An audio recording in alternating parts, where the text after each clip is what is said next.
Hi எல்லாருக்கும் வணக்கங்க.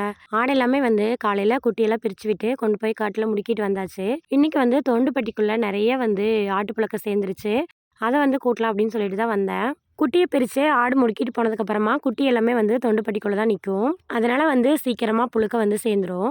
குட்டிக்கு மக்காச்சோளம் போட்டு போயிருந்தோம். மக்காச்சோளம் எல்லாமே சாப்பிட்டுருச்சு. இப்ப கொஞ்ச நேரம் நரிப்பயிர் போர்ல முடுக்கி விடலாம் அப்படின்னு சொல்லிட்டு முடுக்கி கடவெல்லாம் சாத்திட்டு அதுக்கப்புறம் கூட்ட ஸ்டார்ட் பண்ணியாச்சு. ஆட்டுப்புழக்க கூட்டுறதுக்குள்ள ஒரு வழி ஆயிடுச்சுங்க. ஃபர்ஸ்ட் மேல இருந்து கூட்டிட்டு வந்ததெல்லாம் ஈஸியா தான் இருந்தது. கீழ கூட்டி எல்லாத்தையும் ஒண்ணு சேர்த்தி அள்ளுறதுக்குள்ள போதும் போதுன்னு ஆயிருச்சு. ரெகுலரா மேக்ஸிமம் அம்மாவும் அப்பாவும் தான் கூட்டி அள்ளுவாங்க. அம்மாவுக்கு இப்போ இந்த புகையெல்லாம் சேர்றதில்ல. அதனால சரி நான் போய் கூட்டிட்டு தரேன் அப்படின்னு சொல்லிட்டு அப்புறம் நான் வந்தேன். அப்பாவுக்கு டைம் இருந்துச்சு அப்படின்னா அப்பா அள்ளி போடுவாரு. அப்பாவுக்குமே வேலை இருந்தனால நான் அள்ளி போட்டுட்டு இருந்தேன். கூட்டும்போது பயங்கரமான புகைங்க. அம்மா தண்ணி தொளிச்சு விட்டுட்டு தான் கூட்ட சொன்னாங்க. நான் தான் எந்நேரம் தண்ணி தொளிக்கிறதுன்னு சொல்லிட்டு அப்படியே கூட்டிட்டு இருந்தேன். எப்படியோ ஒரு வழியா பளிச்சுன்னு கூட்டி அள்ளியாச்சு.